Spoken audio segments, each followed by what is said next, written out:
Hello and welcome everyone to the Monday Night Excellency Light Testing Grounds. It's week number 1. It's hype. We got 9 teams coming out and playing in this Swiss bracket. I'm Jake Kelton, but you won't get to keep me for long because we're swapping immediately over to Excellency's brand new analyst desk. Diatripa as well as Ravishing Ravish, welcome to the analyst desk. They will take care of all of you amazing viewers, incredible support, so much love and subbing and following, all of that from you guys. Enjoy our analyst desk. We'll be right back getting set for game number 1 in just a moment. Guys, gentlemen, take it away.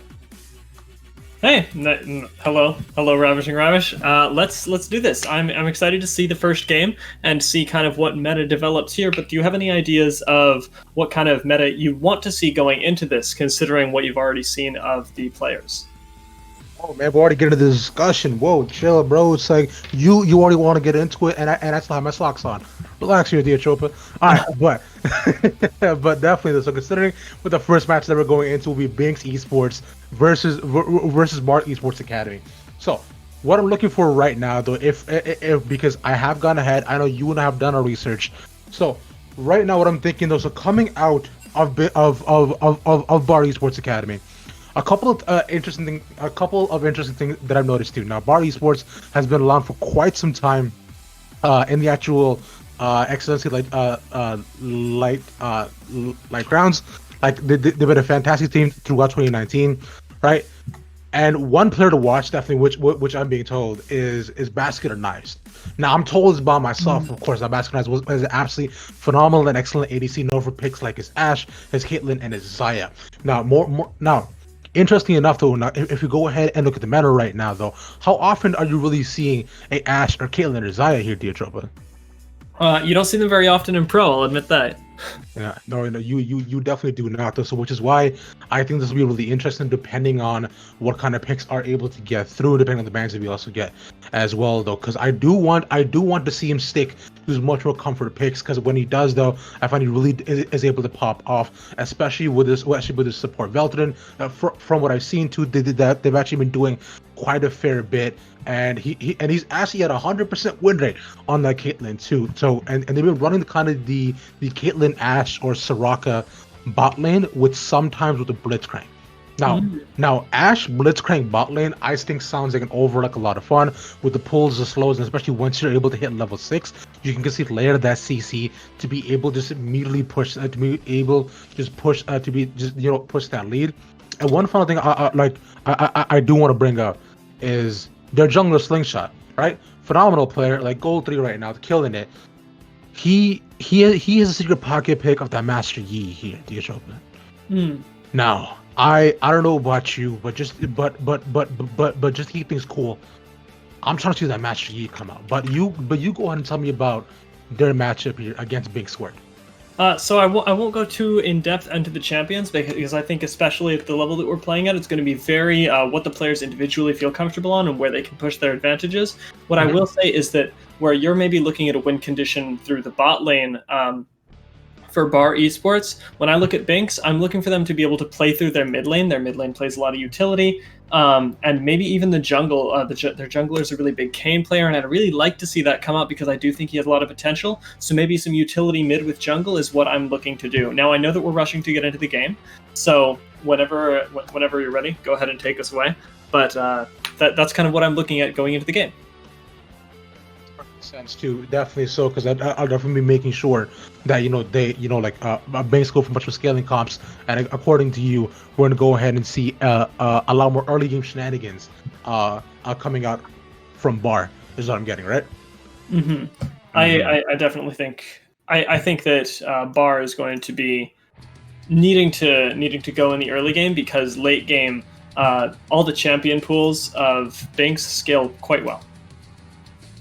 Absolutely wonderful, but that's been a short little thing from us, though. I think I'm good to hear. BARA, take us away.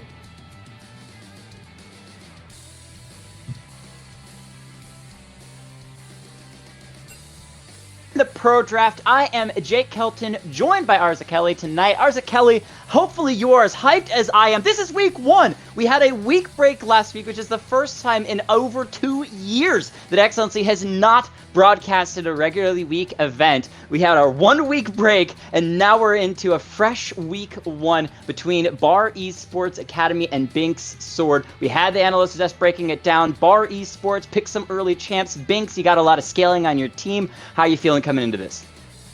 Well, as we get a Lee Sin ban here, that seems pretty on the meta right now. We've got a lot of good counters that it can pull out, so that seems like a pretty good ban just out to start. And ooh, BARA is going to ban out that Kayn. That seems like a very pointed pick against Convicobra, who plays just so much Kayn, at least in his off time. Really hoping to see what he'll do there. Blitzcrank, just another great pick as we're getting into this one. Yeah, what I'm loving is exactly what the analyst desk was breaking down, was that the Lee Sin, Blitzcrank, both early game champions. Lee Sin, well known for causing chaos super early on to the game, similar to a Graves in the jungle. He can really try to take over, excellent at controlling the Scuttle Crabs. Blitzcrank as well, one of those champions that, yeah, late game you can always hopefully rely on a really nice hook. We saw it out of the LCS this last weekend, so it is something that can be played, but it's more powerful in the early game when you're catching people before they get to tier 2 boots, as well as being able to just be a nuisance before you get into the big 5v5 fights, grabbing people as they're trying to roam around the map. Trundle coming out as well as the last ban for Binx Sword, basically saying, hey, we're going to maybe be playing tanks this game because Trundle is a solid counter into tanks, so they might be picking up something like an Ornn, or maybe even Renekton, something tanky in the top, or a Galio mid lane. Yeah, I love to see that Ornn in the top lane, even with the recent buffs he's been getting. His damage lowered, his items being less effective. He's still such a great option to bring an early game comp into late game, or to make a late game comp just that much more terrifying. But instead it looks like it's going to be a Set pick. Of course, Set, famous for being able to flex both his muscles and anywhere on the map. So that doesn't tell us a whole lot, and will be immediately countered with a Caitlyn Yuumi combo. Caitlyn Yuumi, super safe and massive poke in the bottom lane. I enjoy seeing that as a first pick from BARA for 2 reasons. One, it sets them up with solid damage late game when your Caitlyn has Infinity Edge and just can start to wreck some of those team fights. It sets them up decently for team fights if Yuumi wants to hop around and be throwing out that final chapter. You do want to be careful because you might need to have some sort of diver on your team. Maybe look at an Olaf in the jungle, someone that can be running to the enemy team that Yuumi can be on to root them up, and then Caitlyn can poke them down. But in the early game, it's an incredibly safe bottom lane, and you can see that, hey, Analyst S, you're talking about Basket of Knives, keep your eye on this AD carry. He's already first picking his champion in this game, so it says that they really are prioritizing that bottom lane to be one of their win conditions for BARA Esports. Speaking of the bottom lane, Binx is going to go ahead lock in Aphelios and Lulu. I'm going to guess Lulu is their support here, but Aphelios against a Caitlyn just seems like a terrible pick to me, especially when you take range into account. A lot of Aphelios' power, especially in the late game, comes from getting those chakrams close to anything that's alive. Then it'll be pretty quickly dead. But if he can't do that, then a lot of his power is destroyed. Caitlyn is built to keep him at far range, as far as possible. This is going to be a pretty weak bottom lane, I think, going into this game. And I'm not sure what kind of utility Lulu provides there that can help counter that range problem.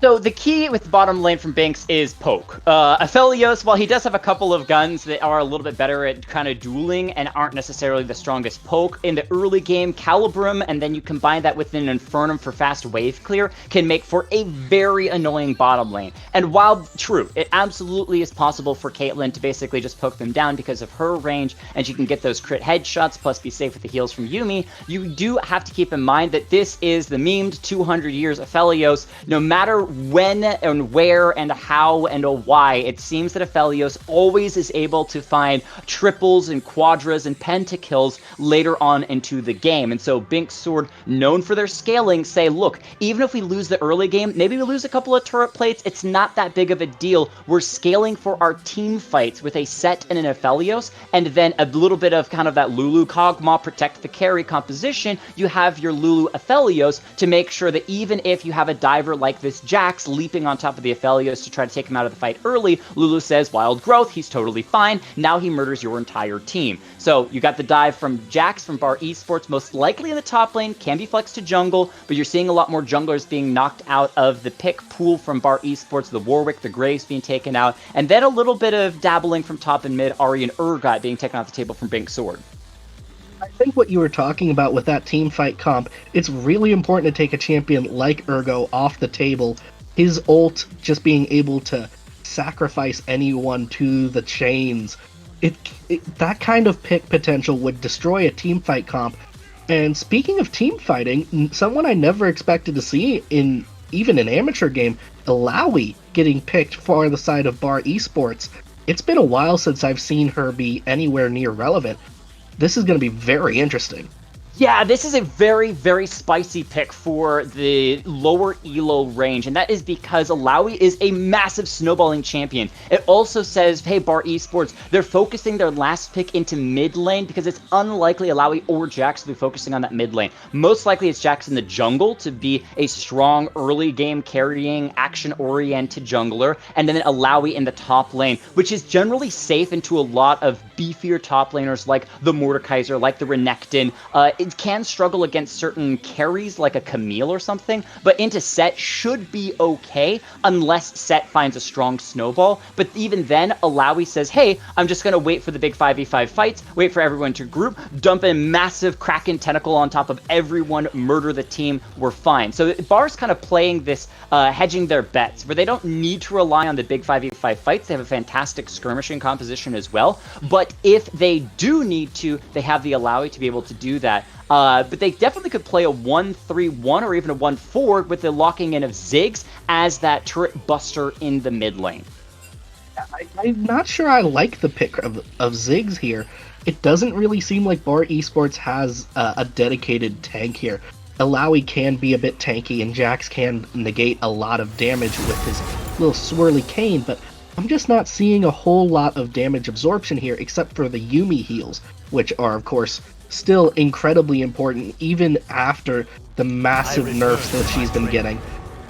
Overall, even though I don't like the Aphelios pick from Binx, I've gotta say I like their draft a lot more going into this game. The shadows. We haven't talked a whole lot about Binx Sword. We are into the official picks and bans. You're going to see the same champions being knocked out and same champions being picked up. So if you've missed it, we're going to go ahead and post the pro draft link into the Twitch chat so you guys can check in there and make sure that you see the same things that we're seeing, and you can continue to analyze with us in the Twitch chat. Love your guys' discussion and being able to kind of talk about the team compositions from the Twitch chat as well. Enjoy reading those on top of what we're already discussing. But as you're saying, from BARA Esports, there's not a lot of retreat on this team, right? There's not much damage absorption besides maybe an Illaoi, but probably it's going to be split pushing. Mostly it is that full forward composition. We murder you before you murder us. And again, the analyst does talk about how BARA want to focus on the early game, win the early before Binx Sword can scale up. And you look at Binx and you say they've got the Azir to scale into late game. You got Aphelios to scale into late game. You got Echo for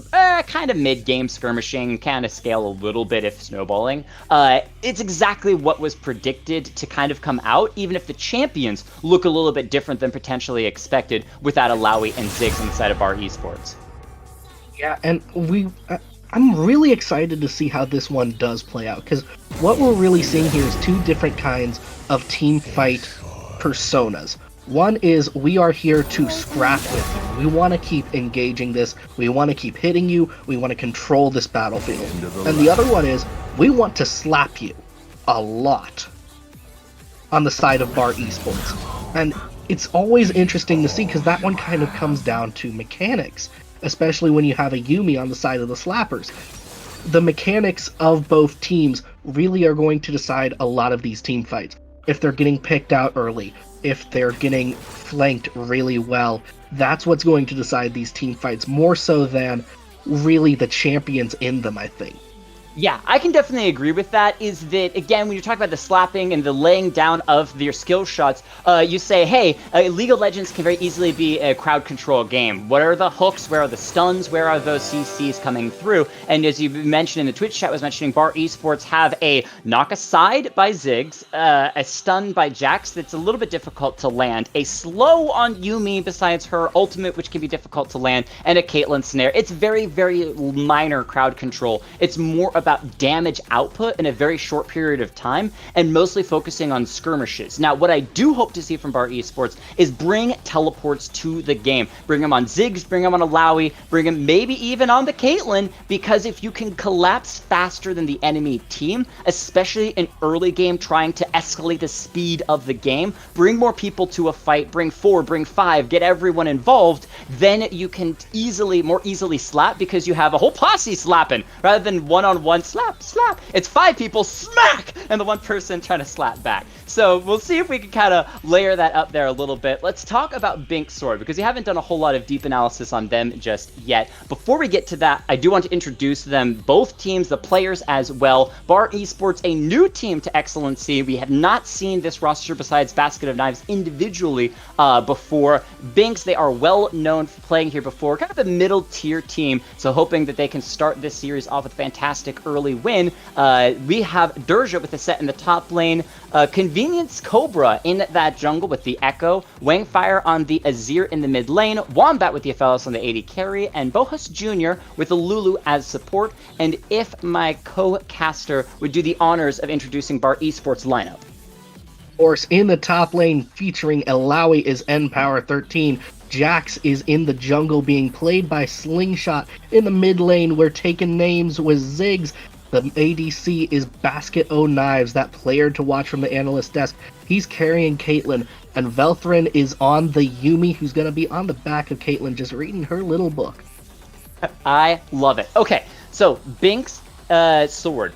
What I see from them is the ability to negate a lot of engages from BARA Esports. Echo is unbelievably slippery, hopping over walls, hopping in and out of fights. He's going to be all over the place, and he can choose whether or not he wants to engage with that quick movement jumping around. Same thing with Azir, he's got the slide and glide. Lulu's got the speed boost that she can give herself or Aphelios, and Aphelios, especially if he's got the right guns, can be very long range, so a little bit difficult to jump on. Set's the only one that doesn't have quite as much escape, because he's more of an engage tool, that when BARA Esports missteps, that's Binx's sword time to just drop the sword, or hammer in the case, on top of them. Because they say, hey, you stepped a little bit too far forward. One of your members, maybe the Caitlyn trying to get an extra pot shot off, or Ziggs throwing out a bomb unnecessarily long and sticking around too far. That's when the collapse from Binx's sword. Set jumps in with the showstopper. Aphelios is bursting with Infernum. Azir and Echo collapse in. Could look incredibly strong. Their 5v5 fight, especially post 6, very, very strong. So what I want to see from Binx, focusing on objectives post that first turret going down. Get all the Drakes, get all the Rift Heralds, and focus on grouping, and use your ability to pick and choose which fights you want to engage in to your advantage, and don't get caught running between lanes by that skirmishing early power from BARA Esports. Yeah, and under that kind of lens of engagement, you look at the bans, everything they've banned away from the side of Binx Sword has some sort of powerful engage. Blitzcrank with his pull, Lee Sin with the kick, Ahri with the heart, Urgo with his ultimate, the chains, Brundle with his pillar and his icy field. A lot of this is about denying that engage, it looks like. Deny the engage. Don't let the enemy team get on top of you. And you know, basically, as all League of Legends games are, focus on shutting down who is the priority members of the enemy team. So let's talk quickly about what are the kind of carry options for both of these teams, because BARA Esports locked in that Caitlyn super early, but Alawi is definitely one that can get way too far ahead to be able to beat and shut down. Who are you seeing from Binx Sword as kind of primary carries to try to shut down? Absolutely, you've got Aphelios as one of those primary carries. Azir can be, but I'm actually kind of looking forward more towards Echo being more of a carry, especially on those picks. If Echo can get himself into a good position to find a lot of players out of BARA Esports, just out of position and get those quick kills, especially if he could find Yumi or Caitlyn or Ziggs. That's going to be a lot of carry potential there because it just helps set up for those team fights so much more. On the side of BAR, however, I think it's going to be Ziggs that's kind of the surprise carry of this game. I don't know. I feel like he has a lot of scaling. His ultimate has great range. And I think that if we do get into a team fight and Ziggs is allowed to set up properly, I think he could be the one dealing a lot of the damage here.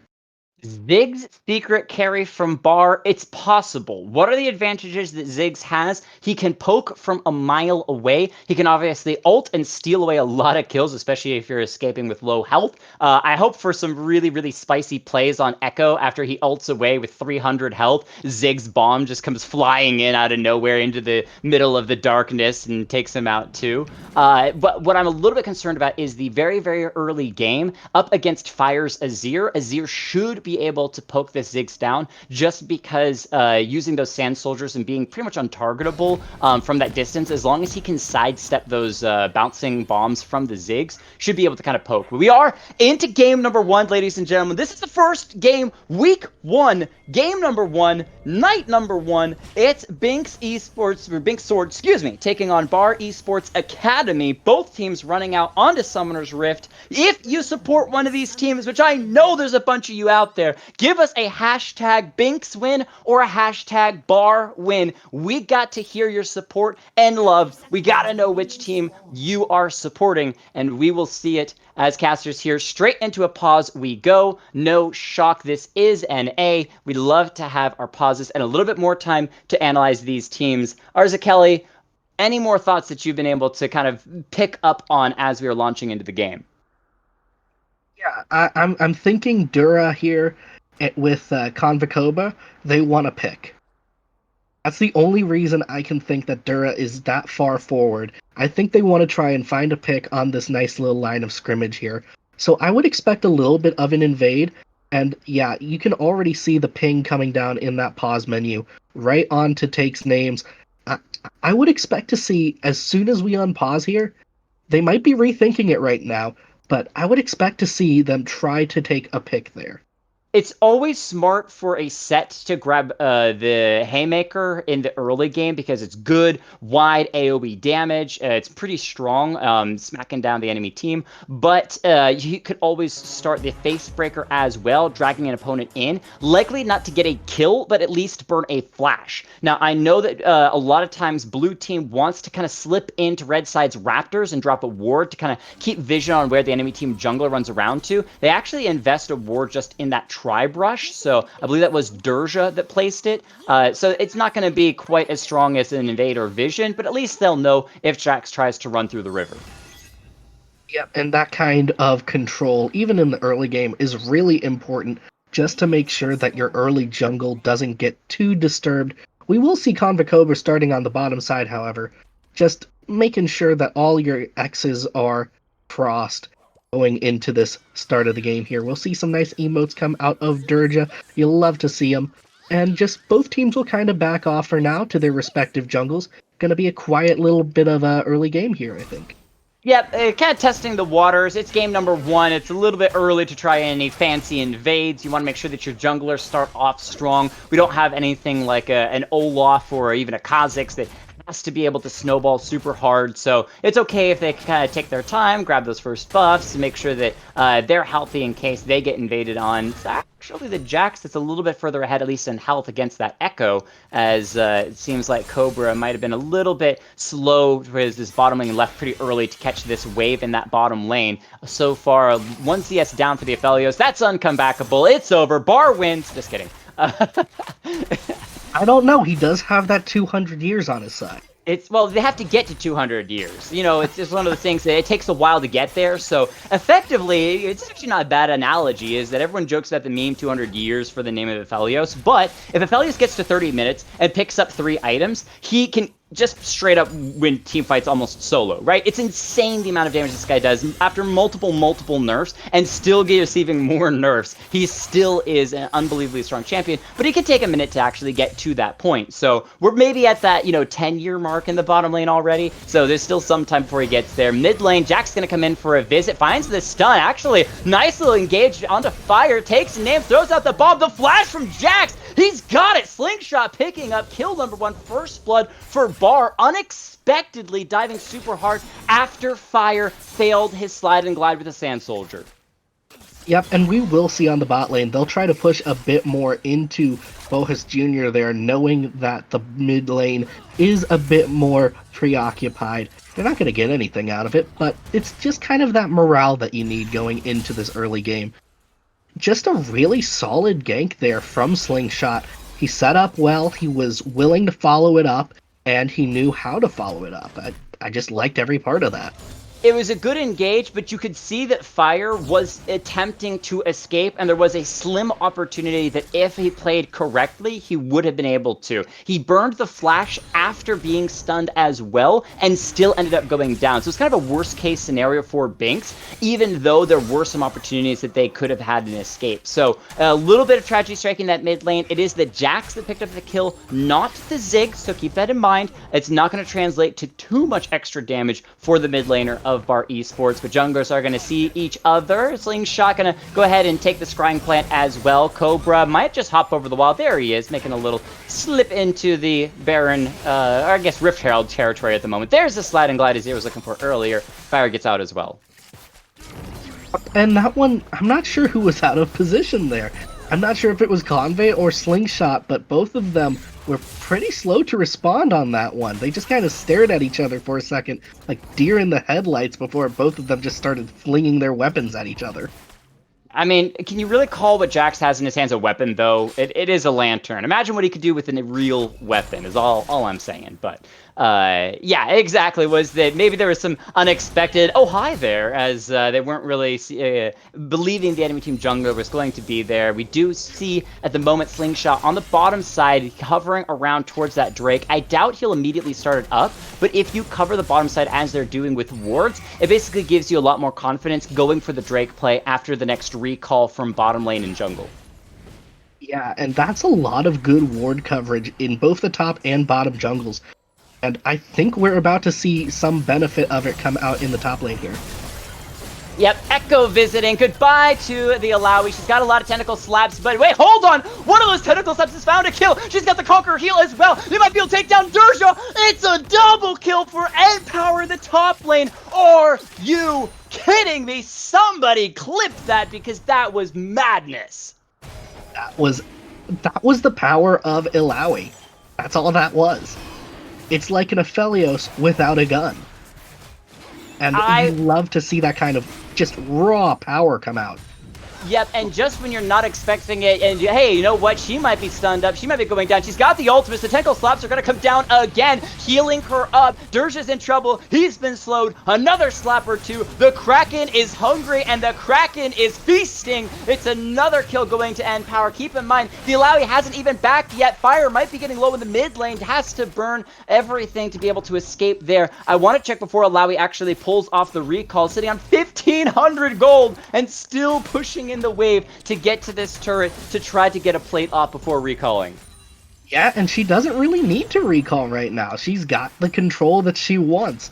It's really just the matter of her wanting to right now. And it'll be interesting to see what she builds first. I would expect either some black cleavers to battle against a little bit of armor that Set has, or maybe... Actually, yeah, it looks like she's going to build Trinity Force first. Yep, it's a really great split pushing option for her. And when she's already winning the solo lane so hard, look at the 20 CS lead, as well as obviously all those kills. You don't necessarily need to build for the team, because you can, if you get a really strong lead in a side lane, never really have to join your team, because you're going to force at least one, but usually two members of the enemy team to respond to you constantly, and Alawi is excellent at fighting more people. So the more members that Binx sends to deal with the split pushing power of the Alawi, the better of a time the Alawi is going to have, and the better of the time the rest of her team is going to have, because it's less people for them to have to deal with as they either 4-man one of the other lanes or 1-3-1 and send the Ziggs into a side lane just to constantly harass the turrets. Yeah, and when we look at some of the soul grabs the Alawi's been pulling out in the top lane, as an old Alawi main, just back in my heyday, you really got to appreciate the trigonometry going into that. It's the only way that math is ever going to be as useful as your parents claim it is. And just every time she's getting great angles there. I have one argument. That one argument is the one time that it's more useful is when you play Vel'Koz, because that's really when you're playing with angles. He's firing out that Q, trying to find those really weird right angle hooks to get people. That's a little bit more complex than just the soul grab from the Alawi. But overall, I agree. npower's been doing an amazing job in this top lane. Look at the tentacle slaps continuing to come down and just burn away. Here comes Echo again, trying to fight at the top side, but his health bar is not that high. npower sees that, tries to go in. Unfortunately, Echo slippery, able to get out for now. In that bottom side, there was potential to jump onto someone. We do see BARA Esports looking to jump onto Wombat. However, he's going to get some pretty good auto attacks back in. Showstopper onto Lau in the top lane. Tentacle Slams are still too much. Baskin Eyes in trouble in the bot lane. There is the Moonlight Vigil from Aphelios. 200 years. Picking up his first kill in the bottom lane. Yeah, I'm a little bit surprised that Alawi has just been able to keep steamrolling over these ganks like this.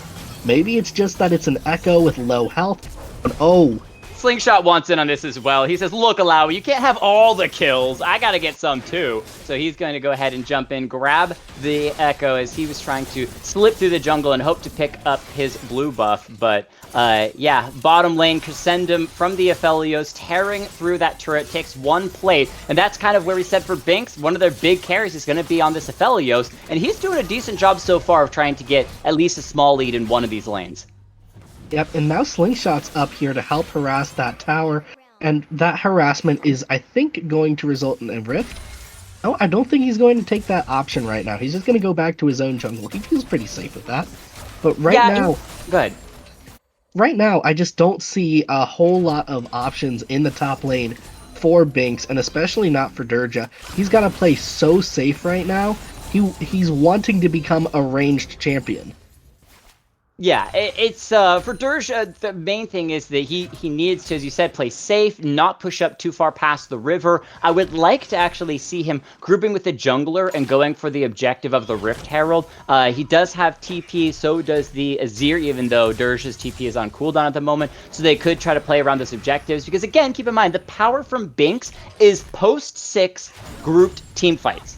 Well, they've reached the first part. Everyone has level 6. They all have their ultimates. Now they need to actually group for the fights. So we'll keep that in mind, see if they're actually able to group, especially as Drake number 2, first one grabbed by BARA Esports during the last couple of scuffles, is something that Binx decides to target.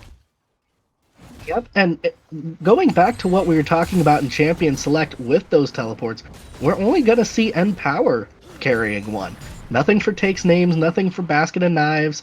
Just not really that scrappy engage that we were hoping for there. Yep, it's they haven't been able to quite pull things together if you're the side of Binx, where BARA Esports has just been all about finding engages, getting the snowball early, going aggressive. You do see Binx finally actually going and grabbing the Drake. They did it! They grouped! They get an objective! Woo! Cheer them on, chat. It's not over just yet. They may be 4,000 gold down, but there is still some small air in the lungs of Binx. And we'll see now with that Mountain Drake if that'll help them survive this constant aggression out of BARA Esports. Yeah, one Mountain Drake isn't so important by itself, but when you can start to stack that kind of bonus with the Cloud Drake, with the Infernal Drake, and it actually is going to be a Cloud Soul here, so stacking that with the Cloud Drake, a little bit more armor helping you get off your ultimates, that's pretty helpful. But, ooh, they're not focusing on objectives well enough. Binx already sending Slingshot over to solo the Rift Herald. Yeah, that usually is what happens. If one side focuses the Drake, the other side's going to grab the opposite, and that means Jax grabs the Rift Herald for BARA Esports. They can drop it in one of these lanes, top or mid, both sitting at about 2 plates each, but take names. Keep in mind the Ziggs can drop a satchel charge onto the turret when it gets low enough and explode it. He's focusing on fire first, though. Here comes out that Mega Bomb. Good flash from fire, but he's still going to go down. Turret shot will chase names. It's a 1-for-1 trade. Great ultimate out of fire, but unfortunately the flash was not enough. Top lane Rift Herald going to be dropped. Should secure the top lane turret as first turret for BARA Esports. But here comes the TP in the bottom lane. Set's coming in from behind. He's got the showstopper. Grabs the Caitlyn. It's a 2-for-1 special at your local grocery store. Why don't you get the pet store as well and grab a Moonlight Vigil Gravitrum locked up Yuumi as well. They want to give the kill to Wombat, so they will. But top lane is completely open, which means it should be a second turret potentially to BARA. Yeah, they're going to try to push this wave in, but Azir and Echo are on their way. Yeah, and I like that move from Durja. He knew that he couldn't really make anything happen on the top lane, at least not by himself. He's 3 levels down against N-Power, and he would have needed his jungle there as well. Slingshot looks like he's willing to give his life for that turret. And he didn't even get the turret! That's the hilarious part. He's like, I got this, I got this, oh, I don't have it. And so the turret, it's snap away from falling, but it is very, very low. The problem is that shutdown gold went to Binx. So it's not just a life, it's an extra 200 gold onto the scaling Azir. So keep that in mind. Bot lane turret almost going over to Binx. They're going to back away as Basket of Knives is there. Face Breaker's going to miss, but Zig secures the second turret in the mid lane for BARA Esports and continues to kind of slowly scale this team. As the more exterior turrets they get, the more pressure overall on the map they control. Yeah, and like I was saying earlier, I liked the move from Durja to head to the bot lane when he knew he couldn't really do anything in the top lane. Wombat is hidden. He's got Gravitrum. He's going to root up the Caitlyn, lock them both down with the Yuumi as well. Durja gets the Rich Shield. Still not going to be enough because Yuumi TP basically, not Yuumi, excuse me, Alawi TP basically underneath the turret. So is still able to secure the set. But there was a moment in which it looked pretty good for Wombat 2v1ing it again. Unfortunately, that TP from Alawi ruining it. Yeah, and that was the teleport we were talking about. That's kind of that scrappy encounter. And there's the Ziggs being kind of that hidden carry I was talking about as well, just being able to burst Azir down so well. This game does look like it's really coming down to mechanical differences, even more than really champion differences. Yeah, how can you actually play your champion? Can you land all of those skill shots, especially on the Ziggs? It's absolutely crucial to be able to throw those bombs because there really isn't anything that's point and click on the Ziggs besides his auto, right? Everything is all about placement. In the bottom lane, Bohes has to flash, but there is the final chapter from Yuumi, locking down 2 members. It's the final chapter for Lulu and the Aphelios both will fall. Slingshot dies again underneath the turret. He really enjoys giving those kills to the turret. They're trying to maybe scale up the turrets of Binx. We'll find out as N-Power on the run. Echo hoping to get a little bit of damage in before running away because there really isn't much chase opportunity, especially when you know Alawi can turn those fights around so quickly. Yep, and just even now, Alawi is still a good 2 levels over Durja. She hasn't been focusing on the camping like she needs to. She hasn't been focusing on the farming. But she doesn't really need to. She's already got a full black cleaver. Looks like she's building up towards the Death Dance, which is just so overpowered right now, especially for melee champions. And really, I don't see any stopping that Alawi. They would need a full 3v1 or a 4v1 to actually shut it down. And even then, you're just buying yourself maybe 30 seconds. Yeah, there's... You look at just items between BARA and Binx, and you're saying, okay, BARA have all of their first items completed. If you just look across the very first lineup, all those items completed. Second, almost all of their boots are completed as well. Only Yuumi not taking boots yet because it's not necessary. She's just chilling with her friends.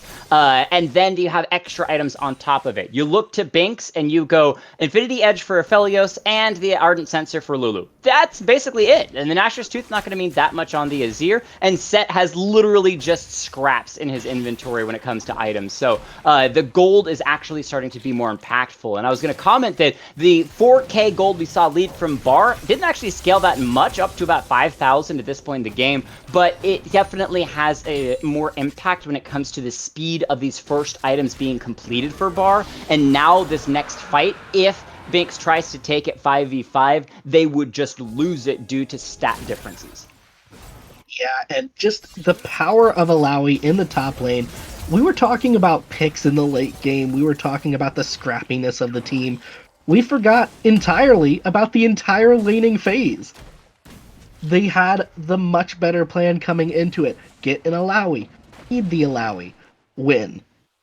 That was the plan.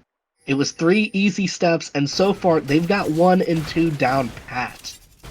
Yep, just gotta push in for the Nexus. Now, things that can ruin this. Usually when teams are in a very strong position, a very strong lead, they can get a little bit over greedy. They can get a little bit too hypey, too excited, engaged where they really don't have any right to be. While Slingshot probably is fine engaging on this set, who has just so little in this top lane. He's not going to be able to do all that much, even with the Haymaker shield and that damage coming through. He's just going to fall. I'm looking more at this Alawi over pushing in a side lane and having the collapse come out from Binx to shut her down. Still sitting on 550 gold shut down. That would be absolutely delicious in any of the inventories of the carries for Binx. Yeah, and she's got 2 around her right now. The rest of the team looks like they want to get this Rift Herald real quick, move back to mid lane.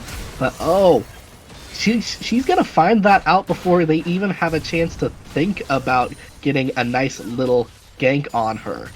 Yeah, that just comes down to a little bit of positioning from Binx not being the greatest. When you're gonna collapse, you actually have to collapse together. And Power's like, hey, look, I'll just 1v1 each of you. If you try to 2-man me, that's okay too. But you know, individually, I'll take you down too. Top lane and mid lane turrets going down with the sieging power of the Caitlyn and the Ziggs respectively, which means it's on to Rift Herald, number 2 Herald as the Twitter poll, which I ran not that long ago. I asked, was it Shelly and Kelly or Shelly and Harold for the second Rift Herald's name? And most people, out of the like 40 votes that I got, said Harold. So I want to ask you, Arza Kelly, really quickly, do you like Shelly and Kelly or Shelly and Harold better? Well, I do like Shelly because, you know, she has a nice shell, very purple. You know, it's very obvious she takes care of it. But also Harold makes a lot of sense because it is the Herald. Obviously, his parents, in that case, would have really thought about it, went to a seer or something, really figured out what their kid's life path was here, and just set them up for the most success possible. That's it, ladies and gentlemen. I'm going to name my child Human, and you know, it's just going to be Human Mick Humerson. Will be my kid's name. It's going to be great. But yeah, you can see even on the attempt from Fire to make a play in that mid lane, it's flashed, and that's the problem with a lot of these engages from Binx, is that you kind of need to do a little bit of prep work, burn those flashes early before you then go for a play like that. So he ends up burning a lot and doesn't really get much out of it besides that flash. You could hope that maybe he can pull that again before they get back up. You can see that he's starting to get a little bit pokey with this damage, even forcing Power to back up a little bit as Cobra is going to come around the corner. Are they going to go in for an actual engage is the question. And with Set here, they might choose to do so, as few other members of BARA around the corner. It doesn't really look like they're looking for a fight right now on the side of Binx. I don't blame them. Any fight they could take right now would be disastrous, to say the least. They're down a couple of levels in the top and jungle. They're actually up a level in the bot lane, surprisingly enough, but they're still down a lot of gold everywhere else, and I mean a lot of gold. We're looking at right now, I believe, an 8k, if I can do math, gold lead. In the top lane especially, we're looking at nearly 100 gold lead there. It's really getting very large. When you look at all the stats, when you look at all the numbers, you could make a spreadsheet out of this game, and one side would be huge. Yeah, the Alawi specifically, 9,100 gold on her, total gold for the whole game, versus the Set's 5,500. So that's nearly a 4,000 gold lead for the Alawi, just personally, is massive. But the thing I want to point out is that when you're talking about this bottom lane, the level up that Wombat has, he's actually roughly 600 gold over the Caitlyn. So certainly not in carrying the team and 1v5ing and winning it all for them, but this Aphelios is actually leading over over the Caitlyn. And as the game scales and escalates and takes longer and longer, there's more gold going to Binx. They're picking up some new items. There is that chance that they can find some small fight victories. So while the game is definitely not over yet, even with this Drake going to BARA Esports, it won't be Dragon Soul as Echo's trying to escape. He should be able to get out, just as Ghost taking a little bit of a beating for him. There's the Drake over to BARA Esports. The game is still not over yet, as long as Binx can make sure that they don't lose any inhibitors before that 30-minute mark. If they can keep and hold for another 8 minutes, their members should be getting high enough in just stats that they might be able to take a straight 5v5 fight. Yeah, and maybe they could take that fight. Azir's backing right now. Looks like they're ready for it. Oh, there's Herald. Rift Herald dropped into that bottom lane. Herald going to get at least one charge onto the turret. The rest of the team is here. Keep in mind, Aphelios is sitting on that Infernum, so clearing up those minions super quickly. There is that, I believe it was the set dragged over the wall. The engage coming in now. Goodbye to the Echo. Already taken out. Emperor's Divide trying to force the members of BARA Esports to back away, but they are just going to shove on in. No need to wait for 30 minutes. Let's crack the base at the 23-minute mark. Get themselves an inhibitor. They don't have minions in mid or top lane in position to be able to go for any of those, so they'll just back away for now. And that's one of the disappointing things about BARA Esports right now. They're doing really well in the skirmishes and the one-on-one fights, and their positioning is pretty good, but they just haven't been paying enough attention to the minion lanes. It feels like they looked at N-Power and just said, hey, all the minion stuff, you deal with that. Minions are kind of yucky. And so only one lane was pushed in where they needed it to be there, which was the bottom lane that they pushed in with Shelly. Right, this is the lackadaisical, we're winning so far, we're so far ahead that there's no real reason to do all the homework of setting up the side lanes and get more for a successful team fight victory, right? Perhaps if they were facing a better team, they could have been more heavily punished. Now, Binx is going to be trying to come in and stop this. Echo goes down before he can even slide his way into that Baron pit and hope to steal it away. Basket and I is focusing on that minions. Here comes Durja flashing over the wall, trying to distract people. Facebreaker, showstopper into the rest of the team, but the curtain call is there. Sorry, not the curtain call. It's the Yumi final chapter coming out, allowing tentacle slapping down. Aphelios on the run, blocked by the Lulu. That ace in the hole, not quite going to land just yet. Wombat almost going down. Caliburn thrown off to the side, though, won't matter. He's going to go down. Slingshot will finish him off. The ace for the Ziggs over the wall, and that will be BARA Esports moving in. Should grab a second inhibitor in the mid lane. And they might have enough. 20 seconds. They might not be able to finish the game off yet. No, they won't be able to finish the game off, I don't think, but they're in a great position to take the Baron now. When you're bleeding as much as Binx is, you can't really afford to leave the base too much. Yeah, they don't have a whole lot of options. Now, I do want to set the stage here for just a moment to say that there should be no unbelievable shock that this game went the way that it did, solely due to the fact that this BARA Esports team was pretty much unknown by XLNC Esports before this game. So this roster, this lineup, sure, you can look at their solo queue stats and kind of see what the champions do they play, and you might have a little bit of an idea of what it is that's going on, versus Binx has been playing in XLNC for a month now. So you can go back and look at their games. If you go back through the VODs, you can see their play styles and you can see how they choose to play around the map. And so it's no surprise that BARA Esports was able to draft very confidently and very strongly against them, because they're the team that had that scouting advantage. However, now that BARA Esports has shown their hand, shown what cards they play in this game number 1, I'm really curious to see, both in the coming games as well as in the coming weeks, how teams play against them, because hey, you now get to see that they have an incredibly strong Alawi in the top lane, an aggressive jungler who likes to dive, a mid lane that's happy to go more poke heavy. So we'll keep that in mind as the games progress. Yeah, and what you were talking about there really came up in the draft with that, I believe it was second ban. No, BARA Esports' first ban was on Kayn, which is Convict Cobra's best champion right now in solo queue. And really, I think that paid off for them a lot, because when was the last time you remember him doing anything in this game? I can't. Yeah, he really struggled to find engages, especially when it came to lanes. He went top lane multiple times trying to take down the Alawi before she was able to really hit a snowball stride. But unfortunately, hey, when you're ganking a person in top lane who likes multiple people coming in to try to kill you, it's kind of like Mordekaiser, who says, look, you can bring multiple people, won't matter, I'll still 1v1. Alawi is similar, you can bring multiple people, and I'll kill all of you! I get stronger the more people trying to kill me. Unfortunately, didn't work out for Cobra. Maybe if he had focused the mid lane a little bit more or roamed into the bottom lane a little bit more, the story would be different. But unfortunately, this is the story of this game number 1. 26, nearly 27 minutes into the game. There is a strong lead by BARA Esports, about to get the Wind Drake Dragon Soul. And with that, they should have everything that they need, plus the Baron, to be able to push in for the final victory. It's a matter of time and maybe one more fight for Binx. Yeah, and Conva Cobra, he's right there in the jungle. He wants to try and contest this, but nope.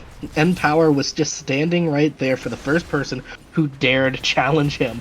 A little bit of a bad tentacle there, as Durja just stands there, but it doesn't matter at this point. It just doesn't. You've got a 11k? Am I reading that right? A 12,000 gold lead by BARA Esports. 12,000 gold lead, which is only going to get bigger with this Baron buff. At 27 minutes, that's still a ridiculous lead. And really, when you look at it, this game could have gone so much differently. I would have loved to see Conva Cobra on the bot lane trying to feed Wombat as much as possible. If that had happened, we might have an answer to N-Power's power here, but it didn't. And we don't have an answer anywhere on the Binx Sword team.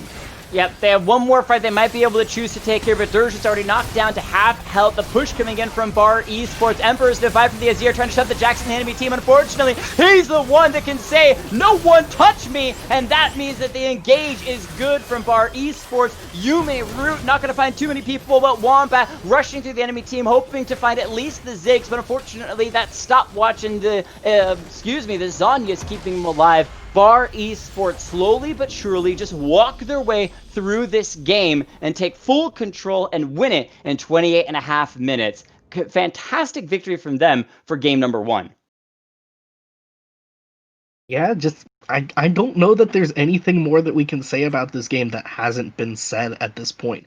Ziggs takes names, was doing exactly what he needed to be doing in the mid lane. Azir never got to get going. We never saw Echo get going. Never saw Aphelios really get to his power either. And that's really all it was. They never got snowballed.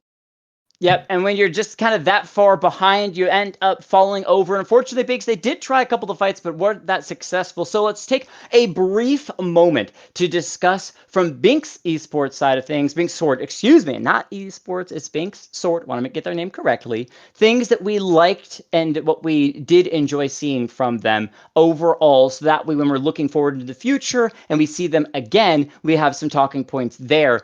I didn't mind the Lulu Aphelios in the bottom lane all that much. They actually had a lot of really good pressure. They found themselves a solo kill on the Caitlyn in the early game, almost taking down the Yuumi as well. They got several turret plates without any jungler attention whatsoever. I think they did just fine. It was just everywhere else really had a tough time for Binx Sword. Yeah, I was tough on that Aphelios pick starting out, but watching it actually play, I would have loved to see any kind of play around the bot lane from the side of Binx Sword. Their bot lane could have looked so much stronger. And really, that's their big takeaway from this one. It's gotta be, you tried so much in the top lane, all you did was feed N-Power at the end of the day. Give Wang Fire a bit more help, give Wombat a bit more attention, give Boas a bit more love, and I think that we see a much stronger Binx Sword. Yep, so maybe we'll see some different drafts from them in the future. For now, we're going to take a quick intermission break and be back with game number 2, round number 2 of the Swiss Bracket Light Testing Grounds Week 1. We got a couple of games that are going to be finishing up because this one was a bit on the shorter side, so just hold on tight. We'll get those games finished and be set with round number 2 coming at you. Not positive which teams will be casting next, but it's very likely with how confident and strong we saw BARA Esports, we'll see them in the finals. Just take a break, grab some water. We'll be right back for game number 2.